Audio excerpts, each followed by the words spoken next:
Eliot, welcome to Castle Malwood. Thank you very much. I thought with the social distancing measures we have got at this point in time, that what we do is we bring it outside on this lovely day. Isn't it? And take a look at the backdrop of the Isle of Wight there, yeah. And a Minstead in the background. Yeah, it's lovely. And have some alfresco discussions this afternoon. Yeah. Welcome. Well, thank you for inviting me. It's a lovely spot to sit socially and enjoy conversation. Brilliant. So, finance. We want to talk about, in this discussion, we want to talk about finances, both corporate and personal. Yeah. And you know, over the whole COVID storm and from the beginning of March, you know, anybody that follows the markets has seen I think you guys call them a correction. I'd say a great big dip. Okay. And you know, that obviously puts a lot of nervousness into the market. And really what I wanted to do is get your perspective on what you think's happened there, you know, why that's happening, and perhaps give us some insight in terms of where you think that now starts to go, because we're starting to see that trend up a little bit, and clearly there are winners and losers in terms of where your money is. It'd be great to get just an understanding of the mechanics behind the stuff that you do on a daily basis. Yeah. So I think looking at the markets, the global economy, we've been in an extended period of growth for the last 12 years. So post-2008 recession, which was the last known recession to many of us in business, there have been 12 years of good growth, and it's been good times. There have been challenges along the way, but overall the markets have been really strong. And I think, you know, the markets to the end of last year were very high. They hit all-time highs, and so in many ways a lot of investment analysts are really looking at the adjustments coming, and we're potentially expecting some sort of form of correction, as we would say. And there has been a big dip. The coronavirus has had a massive impact on the global economy. It's been the biggest correction since 1929. It's certainly really big, isn't it? The graph really shows that stuff. The market, the FTSE 100's down circa 30%, and today sort of sits down about 20%. So still, it's down from its all-time highs. Do you think? Quick question here is that, do you think a lot of the selling which caused that dip, do you think that was automated? Do you think that there was an awful lot of automation applied to that which made that steeper, that if actually the human element was still in it in the 1920s rather than what's going on? It's a very good question. Yeah. Very good question. I mean, automation plays a bigger part in investments these days. It does. There are very, very clever systems that manage the growth of investments. But I think ultimately sentiment, this is very heavily driven by something which, again, we haven't experienced since the early 1900s, last with the Spanish flu. And I think inevitable that it was going to do something, and it all happened very, very quickly. It really is unprecedented in these times, and the large sell-off sort of at the end of March this year, there was a period of a day where the markets dropped over 12% in a day, which is significant. So there was a big sell-off. So I think combination of factors, but principally driven by the big sell-off. What does the future look like? I think in terms of the markets, as you say, they have started to come back. The FTSE 100, the UK index, has come back. It's now today sitting at just over 6,000 points. So there has been some recovery. I think we've got a bumpy road ahead. I think, you know, it's good to see some recovery. We're seeing some positivity come out. Are we seeing, in terms of that recovery, I mean, you're looking at the FTSE 100 and perhaps FTSE 250 as well. I've certainly been looking. They sort of look about the same. Seems like the FTSE 250 suffered a little bit more than the 100 for obvious reasons. Is that recovery based on some specific markets that are now becoming more positive again, or is it actually a spread of the market that's lifting that up? So is there, what I'm trying to say, is there a particular piece of the market which is actually a little bit hotter as we come back from that recovery, and other pieces are still dragging? Yeah, great question. I think it's a spread overall. Fair to say it's a good spread. Most company valuations have lifted from their lows, but some haven't lifted as much as others have done. AstraZeneca is a prime example of a company, obviously many hoping and they're stating that there will be some form of something coming from them, and that's really propped them up. So drugs companies, pharmaceuticals, specifically AstraZeneca, has done well to date. But there is a bumpy road ahead. I think there are sectors that no doubt there's a lot of uncertainty. You look at the likes of Carnival, international business, local to us, having to make significant redundancies, and who knows when people are going to be utilising cruises over the next coming months or years. Yeah, a difficult, I think you're right, a difficult market, and I suppose they sit in exactly the same market as airlines. Some of those airlines saying they don't think they'll even be back to where they currently are till 2025. Yeah. That's even if some of them survive, and some big names like people like Virgin and stuff like that. People that you just would not have ever considered well-known brands of being of being in that situation, and the same with Carnival. But you can see the asset that they've got, sitting out here. You're not got to go very far to actually see pretty much most of their northern European assets sitting out in the Solent. It must be costing them an absolute fortune. It's hard. It's really, really difficult times. They say this is unprecedented. No one knows what the coming months really look like. We all hope, and right now the pressures have eased. We're able to get as close as this so far in this lovely environment. There's more to come. As retail opens, as more businesses go back to perhaps a more normal way of working, there will be other things that affect them, and announcements to do with company financials as the years go on. So I think we've just got to be mindful of that. It's good to see positivity. It's great, and ultimately, I think when you're investing, most people may be investing for the long term, and this is a bump in the road. It's a big one.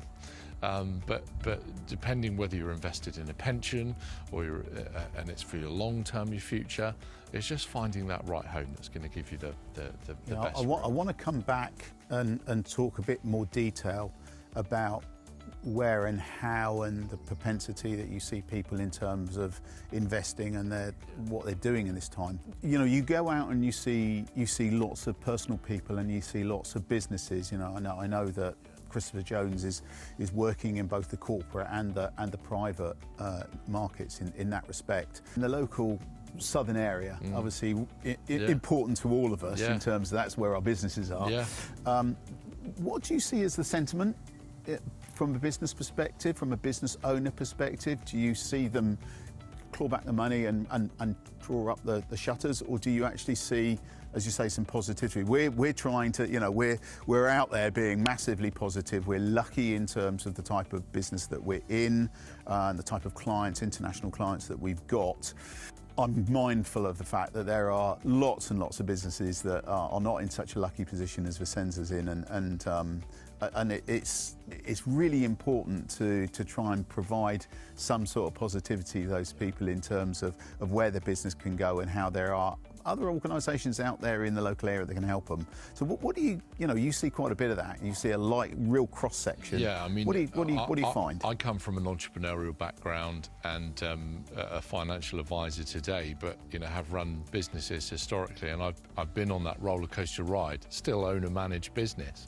And I think it's been a really good opportunity for businesses to not necessarily stop, but where some have been forced to stop, hairdressers, for example. Yeah, tell me about it. Yeah. I didn't like saying it. No. The suit's going nowhere near my hair, by the way. Okay, that's already been stated.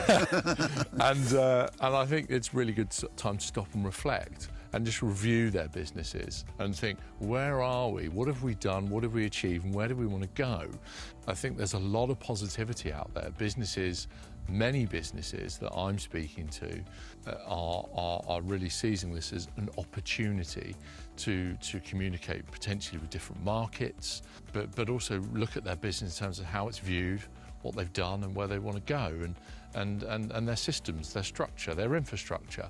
So I think that's been very much something which we've been seeing. Many clients of ours.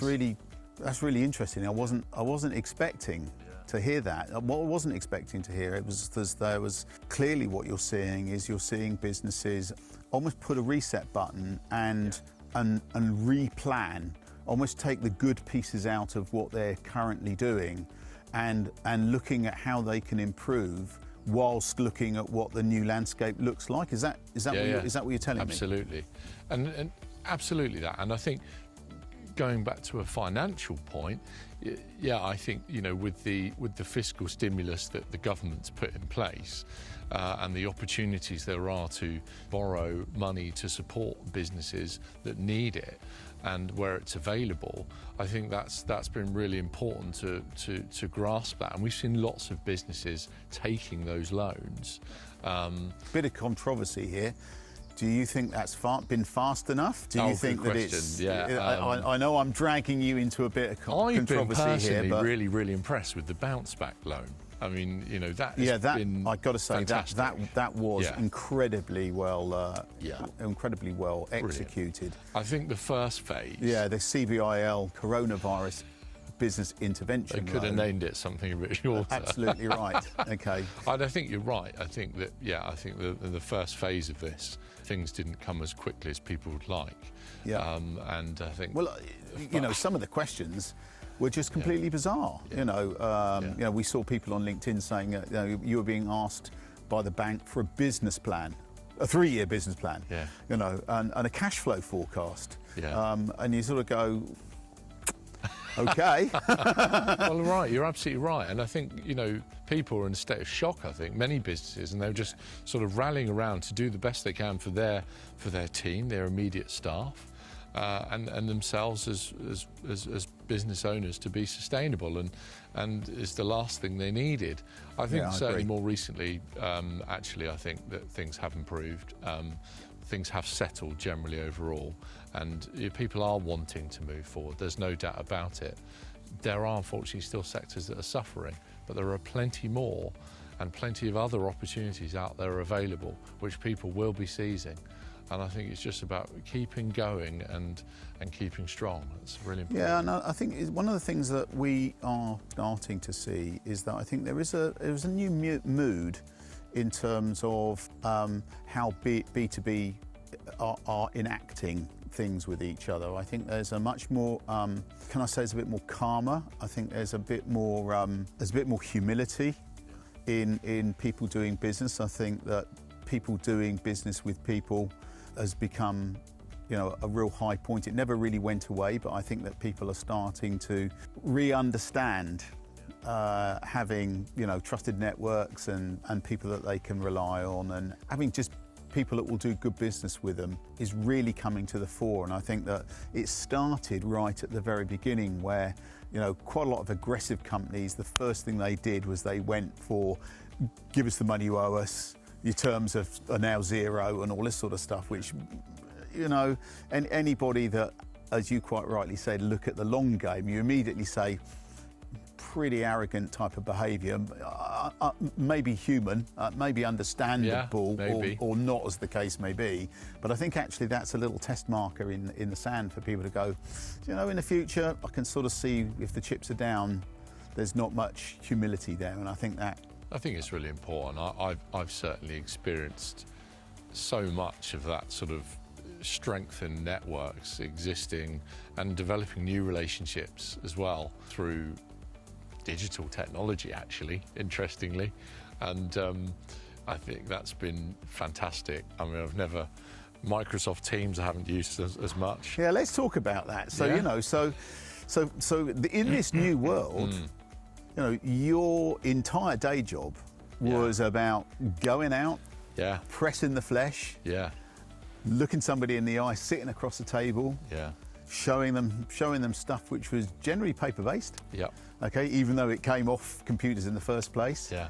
And for you, that changed. world has been thrown up in the air. Yeah. And the chips have landed again, and Yeah. you are now fully invested as an Yeah. organisation in that digital age. Is that correct? Yeah. Well, we're a face-to-face business principally, and that's been one of our biggest sort of selling points, and we will continue to do that. As many companies sort of come away from that, we've maintained that, and we will still maintain that as much as we reasonably can. And this type of situation is fine. It's good. It's a step in the right direction. However, the use, and particularly us, we use Microsoft Teams, and that facility has been just fantastic. And it's enabled us to have meetings with clients, fund managers, and also communicate information without having that bit of paper. It's been brilliant, and it's going to incorporate quite a significant part of our business going forward, and has helped us continue to run our business in an efficient manner and deliver the service we deliver to our clients. Now, the funny thing here is that, honestly speaking, Yeah. it's got to be an honest answer, is a year ago, Yeah. would you have envisaged doing what you're doing now? No. So Absolutely not. So isn't that interesting? If we talk about digital transformation, it's something that we get up to quite a bit, and clients of ours will fall into a number of brackets.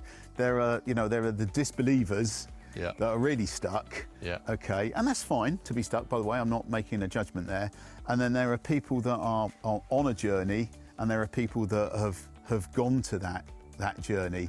So it's really interesting to hear what you're saying in terms of, someone that it just wasn't on the agenda because you didn't think it needed to be. No, but absolutely. actually being forced to do it. Yeah, forced. You Yeah.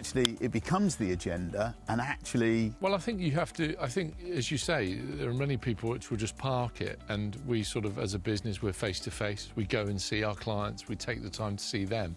It's to their convenience, and that's great. That works well for them, and it works well for us. Has done. However, right now, in the current world that we sit in, it doesn't.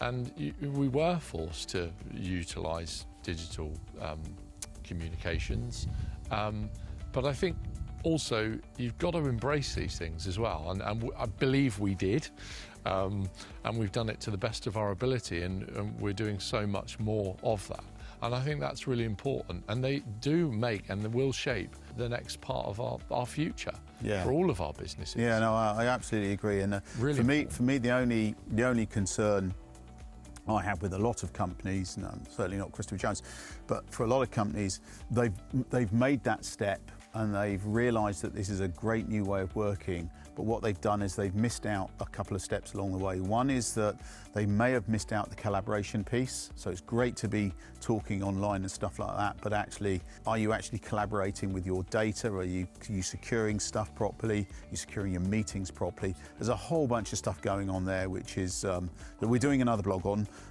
But actually, it's important information to send out there to people in terms of just be aware of it. This isn't just switch it on and forget. It is there's some other steps that need to be taken, which are behind the scenes and aren't actually. Not going to make you money. They're not going to include. You're not going to get any more clients. But what they're going to do is they're going to protect your business. There's too many. I'm going to say there are too many organisations still out there that are, for want of a better word, sleepwalking in this new digital world.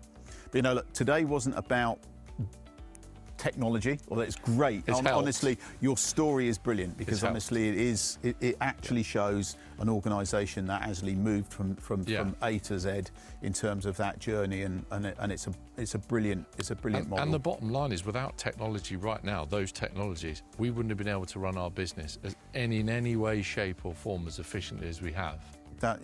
Yeah, that's a really strong soundbite. That, to be perfectly honest with you. So I want to drag us back towards the things that I've got no knowledge of from a finance perspective. Yeah. Let's talk about those investment things now. So you touched on it a little bit in terms of people's perception of where to and how and all of those things around stepping into, in this new environment, making the right choices in terms of investments, both personally and from a corporate perspective. Can you share your knowledge in terms of that? I think so. So as a business, we spend many and most of our days working with people, both personally and both on a corporate basis, and everyone is different. And I think investments are relevant to each person, and as I say, they are all very much different. We very rarely come across the same. There's always something different, which is brilliant, which makes it very interesting. And I think it's about what people want to achieve, really, at the end of the day. And we've gone on a big bump in the road, and ultimately, that panics people. And I think the message, for me is you don't panic, because if your journey, and for most people in investments, and most of our clients, is a long-term journey, because it may be we're managing their pensions, and that indeed they may be retired. It may be that on the same token we're investing their corporate money that's there in the background, that's incredibly important to them. But they're savvy people, so they'd like a bit of a better return. And you're able to do that within the right risk parameters. So I think it's important to remember that, look at the long term. This is a big bump in the road. It's now, we're feeling it, we're all feeling it. We're all in it together. I think just don't panic, stay steady, and get good advice. Are you seeing people panic and take money out at in the wrong way? I think there are people that will no doubt be doing that. I think for lots of reasons. Maybe they just unfortunately are in a situation as they need the money, and I completely accept that as well. There are people that are in circumstances where they do. Yeah, absolutely. What we have done our best to do and try to do is work to educate our clients so that they understand what they're doing, what we're doing for them, for their benefit. Yeah. And that's really important, so that when you get to situations like this, people don't panic. And some still will, of course, it's natural, we all worry. But it's to the extent we can take that away from people and actually look at things from a biggest perspective. Yeah, it's hard. People will have wanted money. There will be people that are nervous and have wanted to come out of the markets. But on the same token, it's a great opportunity to be coming into the markets. If you're there and you've got cash, or you found you in a position where you're ready to enter the markets, in whichever way, it's a good time. We've had a big adjustment. The markets are generally still low. Again, if you're still looking long term, there's no bad time. So we've seen money come into good inflows of new business, new funds taking the opportunity of the current price of the market. And are you finding corporates doing that as well? Absolutely. I mean, again, the smaller SME, rather than the big corporates, you're seeing smaller SMEs businesses jumping into that with some ready cash, because some people have got a lifeboat fund of money, but as you say, actually there's no point leaving it in the bank, because there's no interest on that one at all. The interest rates in the banks are all-time lows, relatively. You've got to look at your circumstance. If you're in a business where you've got a lifeboat fund, you say, I love that, it's brilliant. Then actually, could that be in a better home? Yeah, potentially it could be. So actually, maybe if we drill down a little bit harder on that, could you just enlighten us a little bit in terms of, I would imagine a lot of people that don't invest money from a corporate perspective feel that what they're doing is they're locking up, for want of my better word, that lifeboat fund but actually, investment money, growth money, whatever it might be, money that's not actually being used on a day-to-day basis in the business today, but actually you could see an opportunity to use it to grow or further the business in the future.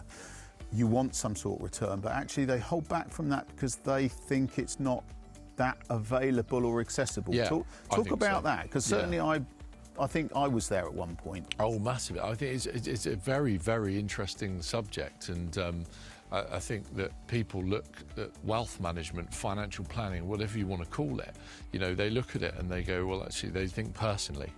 And you've got to remember that, much of this is driven by businesses. So there's a business there that's much like a person, wants a piggy bank as well. It wants a lifeboat, and it wants stability. And it also is trying to build its business and be savvy too.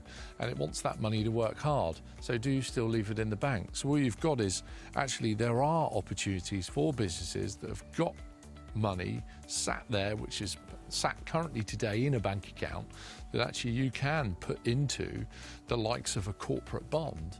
And a corporate bond is like a bank account, but it's invested, and potentially you could do much better with that money.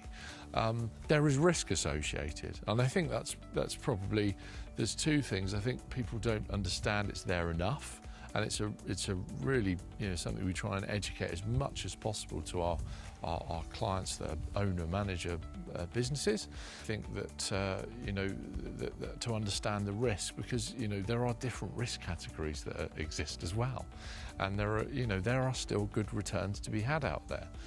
Again, looking at timescales, you have to take a view. I think if you're looking to put money into something for a few years and it's there as a true fund that is not needed that day, as a critical fund to pay your staff, for example, then it sort of reinforces that there's strength to do this and add value to your business by getting a greater return. So yeah, I think we've seen more of this over the last few years. And what about availability? So the other part of that question is people's perception on. So, if you had that money invested and actually you didn't need it in the business at that point in time, but okay, coronavirus comes along, you need the money. and all of a sudden you need some of it. Maybe not all of it, you need some of it because you have to pay wages or you have to be whatever. What typically, Eliot, what would you say, what's the sort of You can get your hands on your money within about 10 days, typically. Okay. Yeah. So with the right planning, understanding that you've got a 10-day lag, effectively, quicker than trying to get an overdraft from the bank for sure if you were really desperate for the money. I mean, different providers vary in truth. You can be up to 28 days, but quite reasonably within a very short space of time. You can get your hands on that. But you know that going in anyway, don't you? So again, so you just plan for that. Yeah, for that eventuality. I suppose is the way to do it. Yeah, there are more and more companies doing it, and I think it's in a very interesting space, and it's a great opportunity to, if you've got the funds, to look at something like that. And what about the amount of money to get into it? That's another quite interesting question that I think probably people want. How much? If I've got a little lifeboat, or perhaps I've just got a couple of oars at this point in time for that lifeboat, is that enough? Absolutely. Oars are enough. They are. I mean, I think there's no real minimum, in truth. You want to look at the specific circumstance of the business as to why it wants to put that capital there, for how long, and what it wants to achieve. You can start, with as little as £100. Wow. And build it. I didn't realise that, but absolutely, yeah, okay. yeah. But it's just making that judgment.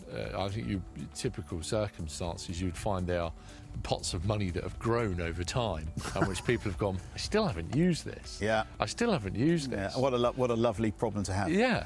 Fantastic problem to have, and seize the opportunity really. And now's as good a time as any to be looking at that. So Eliot, we're getting to the end of this webinar, and thank you ever so much for what has been really enlightening. It's been an absolute pleasure, and I'm really grateful for you inviting me. Yeah, no, really good. I'm sure people got a huge amount out of that.